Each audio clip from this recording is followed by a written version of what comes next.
Почитувани граѓани, почитувани представници на медиумите. Сериозноста на трагедијата во Кочани, која ја погоди целата Македонија и во која загубивме 59 млади животи, гласно повикува на непристрасна истрага за лоцирање на одговорностите, од сите и без исклучок.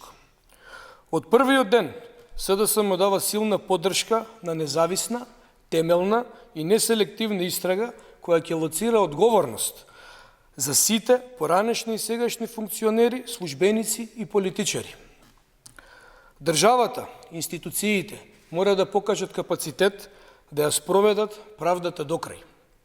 Тоа им го должиме на семејствата на жртвите, на граѓаните и на идните генерации. Ваков ужас, ваква трагедија никогаш повеќе да не се повтори. Од она што досега се случува со текот на истрагата и зашто имаме информации, изразуваме длабока загриженост дека истрагата се води селективно и дека е насочена само кон поранешни функционери и службеници.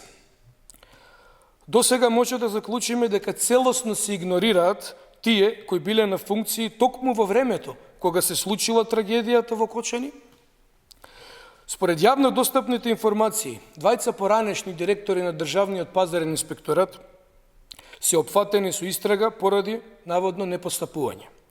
Логично се наметнува прашањето зошто актуелниот директор на Државниот пазарен инспекторат, Владко Стојковски, не е опфатен со истрагата.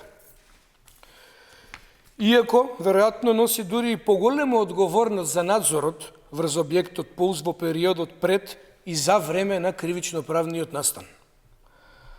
Државниот пазарен инспекторат има надлежност да врши надзор над примената на законите, а има и законска обврска да одреди и да забрани работа од 30 дена доколку не се исполнети законските услови за работа на конкретен објект. Дали сето ова било спроведено во мандатот на актуелниот директор на Државниот пазарен инспекторат? Дали постоеле сознанија за прекршување на законите или пак некој свесно не постапувал?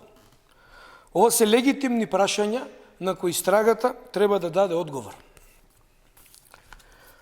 Јавноста има право да знае зошто, ако се гонат поранешни директори на ДПИ, актуелниот директор е се уште засега амнестиран, иако носи директна надлежност во критичниот период. Селективна правда не е никаква правда. Доколку се штитат поединци блиски до власта, довербата на граѓаните во правосудниот систем ќе биде целосно урната, а чувството на неправда уште подлабочено. СДСМ бара целосна, независна и неселективна истрага. Правдата мора да биде задоволена и да биде еднаква за сите. Ви благодарам.